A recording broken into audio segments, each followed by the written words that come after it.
Payroll stories. Chasing the CEO. Bharat is a regional payroll lead in a major US company. The company takes a very strategic perspective of payroll function, especially in a merger and acquisition scenario.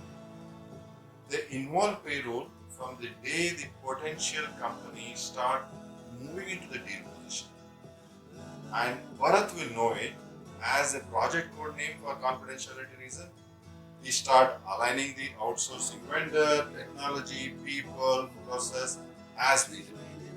By the time the deal is reaches the letter of understanding, he will start interacting with the counterpart to get a better understanding of the process. By the time the deal is signed, his team will be ready to blueprint and initiate transition. In 6 months, the merged or acquired company's payroll will be in his team control and ownership. In one such deal, let's call it a company X, he observed though HR ops process transition was moving faster, but the payroll transition is getting stuck, not going anywhere, and it went on for almost 2 months. On the other side, the, the US company global CEO wanted to make sure payroll is transitioned faster for certain confidential reason. He gave a mandate to the regional HR director with a 3 months time frame to close the payroll transition, and same message was passed on to Bharat. Now Bharat has to deep dive into the reason for the delay in payroll transition, and with a bit deep dive, he realized the dynamics where the acquired company founder CEO and MD was not in favor of payroll transition. Bharat tried to get his time to understand the reason for his uh, not providing the support, but he was not successful to get his time. And time was running out. Can't give excuses to the CEO or the HR director.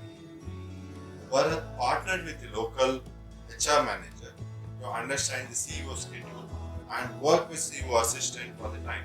But again, no luck.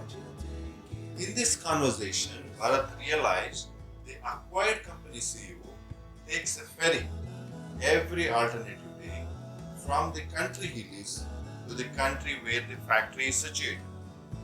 Bharat quickly worked and traveled to the company's founder CEO's home country on a tourist visa.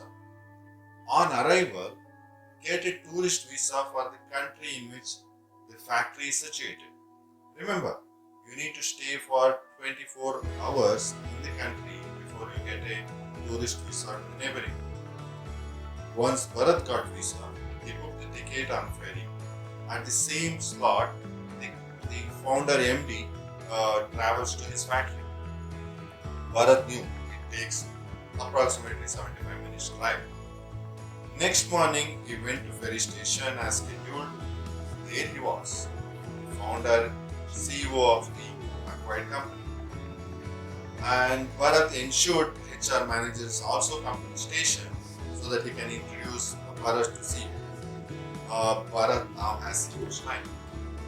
They have to spend 75 minutes on the ferry. He utilized the time to explain the regional payroll team capability, transition method, agility of the transition process. CEO was convinced of it. On arrival at the factory port, founder CEO personally took Bharat for the factory tour and explained in which the factory was set up, why it was moved to this country, business model of the whole thing, the supply chain of the factory. This gave a Bharat a clear understanding what CEO's concerns may be with respect to payroll. Because all these things matter for the payroll complexity. At end of the visit, Bharat asked, "What are the two major issues which is making the MD concerned about the payroll transition?" And the MD explained that the major one is the people mobility in the supply chain, and it's same as what Bharat envisioned. Bharat confirmed to CEO it will be taken care as uh, the process in the shared payroll shared services has the agility to handle such complexity. The next 3 months, payroll was transitioned to a new system and to the shared services and ran smoothly.